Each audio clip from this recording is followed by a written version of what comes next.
The release of the Mini 3 Pro brought around a lot of brand new, exciting innovations in the sub 250 gram category of drones. And one of the most exciting things for me personally as a film geek and always wanting to get the best shots possible is the addition of these ND filters, which stands for neutral density. And I believe these are one of the most essential bits of kit that you can learn and perfect with the Mini 3 Pro. So watch as I describe and tell you exactly why you need them and how to use them.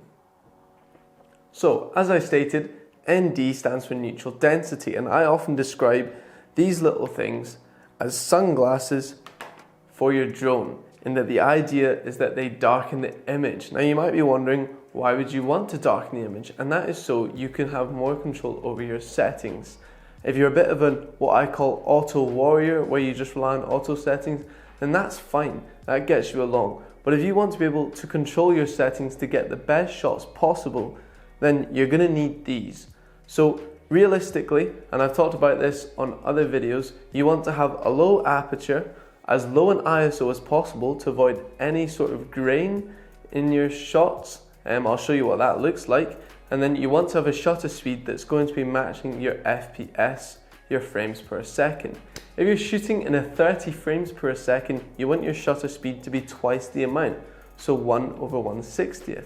If you're shooting in 4K 60 FPS, a wonderful option with the Mini 3 Pro by the way, then you're going to want your shutter speed again twice the amount at 1/120 FPS. So it is important to have these settings when filming, and you're not going to be able to do it without these. So what I do is I'll put my settings down to how I like them, which I stated as low an aperture as possible, as low an ISO as possible, and a shutter speed that's going to match what I'm filming. So for the example on screen, I'm just going to record a screen of filming I did a couple of days ago. And I was shooting at 4K 60 because why not? And I had my shutter speed at 1/120th, and as I explained earlier, a low ISO, a low aperture.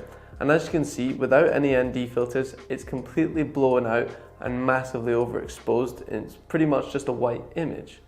But once I take that original cover off the front of the camera, and I'm just gonna start with what is an ND16. So with this pack, you're gonna be getting 3 ND filters, and they come in numbers, and I wouldn't worry too much about the numbers, just get that they go in order of how dark they're gonna make your image, depending on how bright the day is.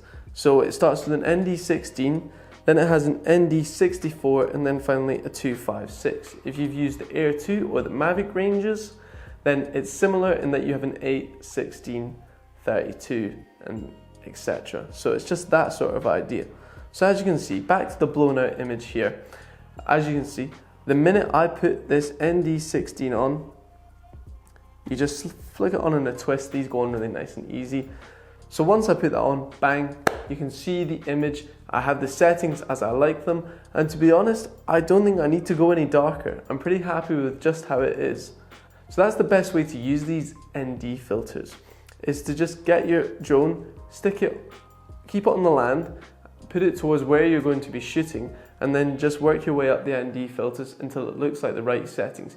You may need to adjust a few things. If one of them's too dark or one of them's too light, then you'll just bump up the ISO if it's too dark. If it's too light, onto the next ND filter, maybe bump up the aperture and the ISO, but you don't need to do it too much. That's the main thing. So I would highly recommend using these. If you want to learn more about how to use these ND filters and even improve your footage, there's a great video that I've made called How to Improve Your DJI Drone Footage, where I talk about cinematography basics, so make sure to check that out up there if I remember to put it on.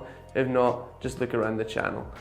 So thanks for watching. This is just a short introduction into the Mini 3 Pro. Any comments or questions, let us know, and we'll get back to them as soon as possible. And please remember to like and subscribe. I'm Jack from EDC, and I'll catch you on the next one.